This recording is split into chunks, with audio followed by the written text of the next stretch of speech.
বেশ কয়েকদিন ধরে অনেকগুলো কাজ জমেছিল, একটার পর একটা। তালিকা যেন শেষই হচ্ছিল না।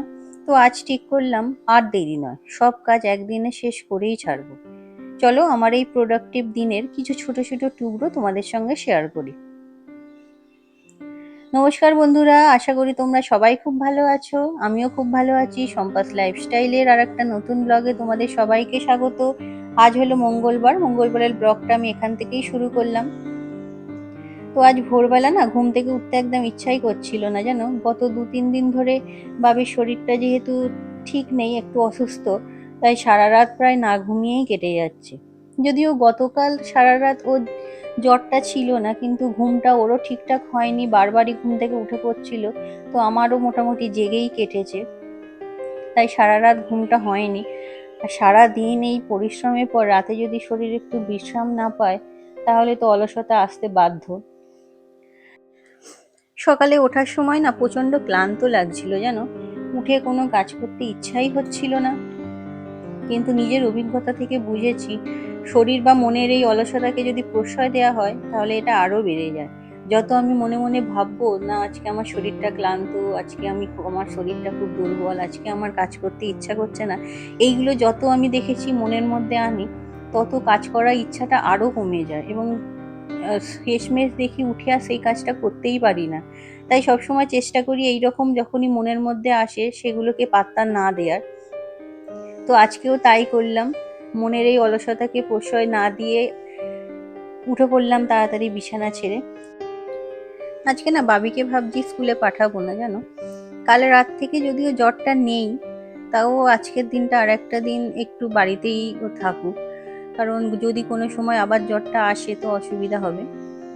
কিন্তু বাবান, তোমার দাদা ভাই, আমার দেওর সবাই খেয়ে বেরোবে, তাই রান্নাটা এখন শুরু না করলেই নয়। যাই হোক, বাসি কাজ টুকটাক যা থাকে সেগুলো সেরে তাই নির্দিষ্ট সময়েই হাতাখুন্তি হাতে তুলে নিলাম। সত্যি কথা বলতে কি, কাজ আরম্ভ করে দেওয়ার কিছুক্ষণ পর অলসতা এবং ক্লান্তি অনেকটাই কমে গিয়েছিল। তো দেখো, এখানে আমি রান্না ওর জন্য চাপিয়েই দিয়েছিলাম। আজকে বিশেষ কিছু করব না, ওই আলু দিয়ে একটু ডিমের অমলেট করে আলু দিয়ে একটা তরকারি করব ভাবছি। আর এখানে দেখো এই যে পটল পোস্ত করেছি, যদিও একটু সাদা সর্ষেও দিয়েছিলাম।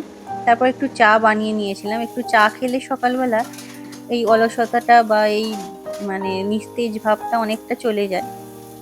তো তারপর যথারীতি কাজে লেগে গিয়েছিলাম। তো কাজ করতে করতেই মনে মনে প্ল্যান করে নিয়েছিলাম, বাবি যখন স্কুলে যাচ্ছেই না, ওর শরীরটাও যখন একটু ভালো আছে, তাহলে কদিন ধরে বাকি কয়েকটা কাজ যেটা পড়ে আছে সেগুলো আজকে শেষ করে নিই। এই কাজগুলো আসলে বিশেষত আমি শনি রবিবারের জন্য রেখে দিই, যেহেতু শনি রবিবার বাবান বা বাবি দুজনেরই কোনো স্কুল থাকে না।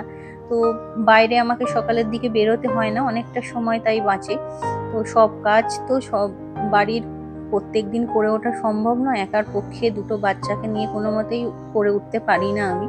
তো কিছু বড় বড় কাজ আছে যেগুলো আমি রেখে দিই শনি রোববার করার জন্য। তো এই শনি রোববার তো বাবির জ্বর ছিল, তাই বিশেষ কিছুই করে উঠতে পারিনি। তাই ভাবলাম আজ যেহেতু ও একটু সুস্থ আছে, আজ এই কাজগুলো করে নিই।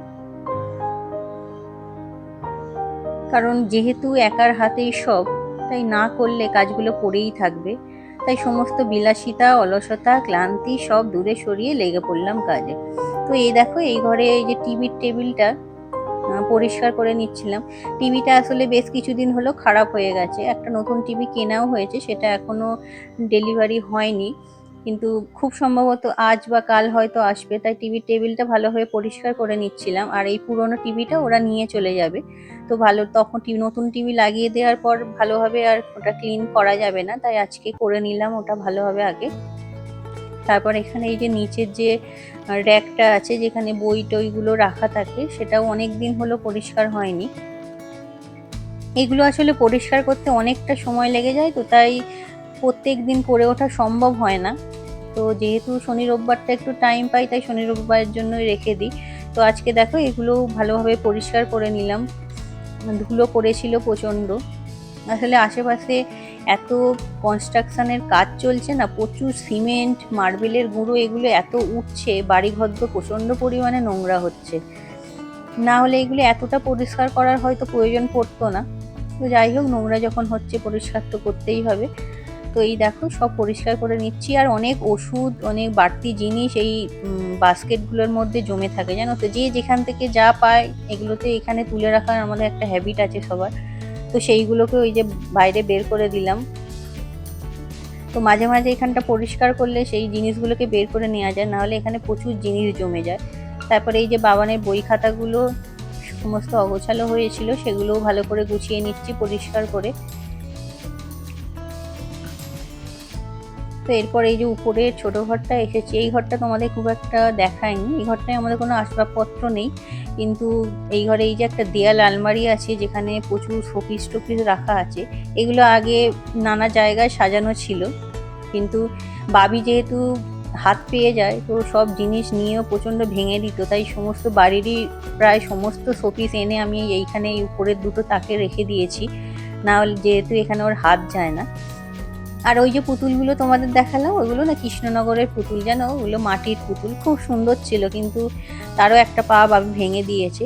তো যাই হোক, এগুলো রাখা যায়, কিন্তু উপরে এই যে রেখে দিই, ওর জন্য বাবি এখানে হাত পায় না বলে জিনিসগুলো এখনো পর্যন্ত ঠিক আছে।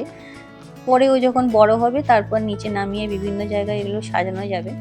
তো এখানে এই যে দুটো তাকের মধ্যে যেহেতু এত জিনিস একসঙ্গে রাখা থাকে, তাই এগুলো পরিষ্কার করাটা একটু সমস্যাও হয়ে যায়, অনেকটা টাইম লাগে।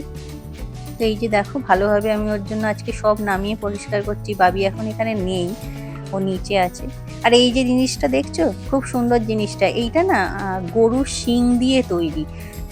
তো আমার যে মাসি শ্বশুর, উনি এই সব কাজগুলো করেন। তো অনেকগুলো শোপিস আমাকে দিয়েছে, 3টে হয়তো আছে। আর এইগুলো কিছু স্মৃতি বলতে পারো।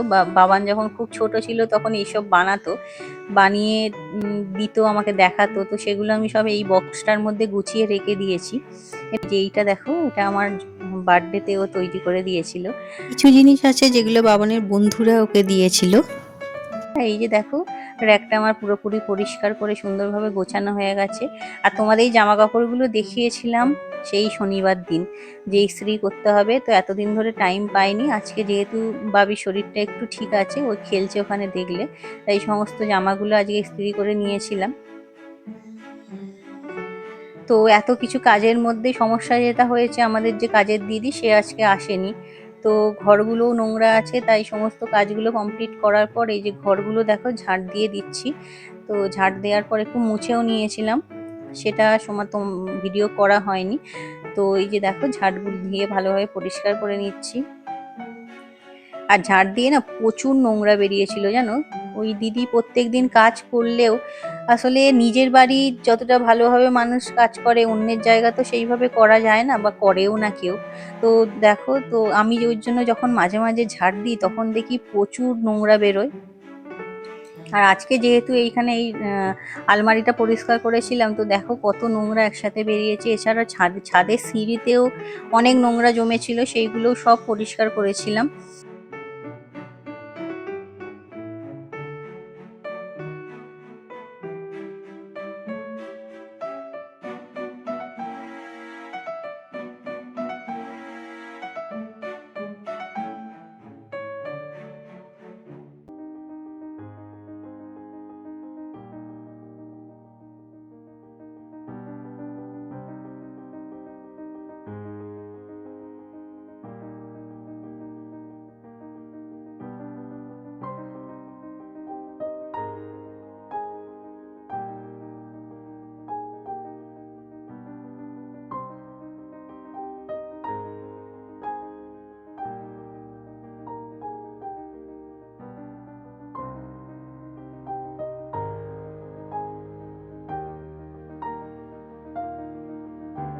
তো এই যে দেখো কত নোংরা বেরিয়েছে।